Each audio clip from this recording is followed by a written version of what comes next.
जय हिंद। इस वीडियो में हम लोग क्लास 10 के एनसीईआरटी नियामक ज्यामिति चैप्टर 7.2 के बिल्कुल पहला सवाल देखेंगे जो बोर्ड मॉडल क्वेश्चन है। कहते हैं उस बिंदु के निर्देशांक ज्ञात कीजिए जो बिंदु दो बिंदु है। मान लें कि यह बिंदु ए है जिसका निर्देशांक दिया है -1,7 और एक बिंदु बी है जिसका निर्देशांक दिया है 4,-3। चूंकि ए और बी बिंदु दिया है और दोनों का निर्देशांक दिया हुआ है तो दोनों को मिलाने वाले रेखाखंड को कोई बिंदु मान लेते हैं कि पी है जिसका निर्देशांक x, y है और इसी को फाइंड आउट करना है। को 2:3 में अंतर विभाजित करता है। फर्स्ट को मान लेंगे m1 एंड सेकंड को मानेंगे m2। ये जो पहला है a का निर्देशांक उसको x1/1 और जो b है इसका निर्देशांक मान लेंगे x2/2। हालांकि आप लोग एक उल्टा भी मान सकते हैं, कोई दिक्कत नहीं है, इन सब पर कोई प्रभाव नहीं पड़ेगा। तो लिखेंगे चूंकि p a तथा b के अंतर विभाजन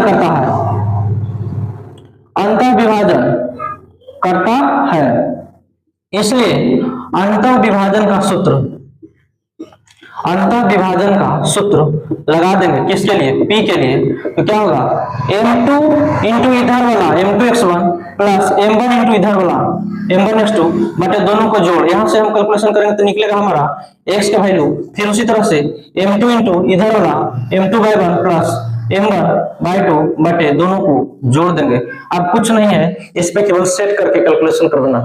या m2 का मान हो गया 3 और x1 का मान हो गया -1 प्लस m1 का मान हो गया 2 और x2 का मान हो गया 4 अब बटे m1 प्लस m2। यहां से कैलकुलेशन करने के बाद x का वैल्यू आएगा m2 का मान हो गया यहाँ पे फिर 3 और y1 का मान हो गया 7 प्लस m1 के मान हो गया यहाँ पे 2 और y2 के मान है -3 होल डिवाइडेड बाय 2 + 3।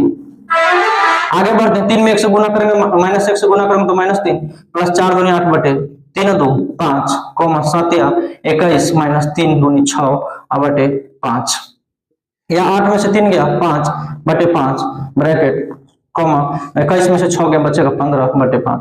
कटता है तो काट देंगे, नहीं कटता है तो वही छोड़ देंगे। 5 से 5 करता है एक बार में, 5 से करता है 15 3 बार में, यानी 1,3। अतः जो बिंदु हम माने थे P उसका निर्देशांक आया 1,3।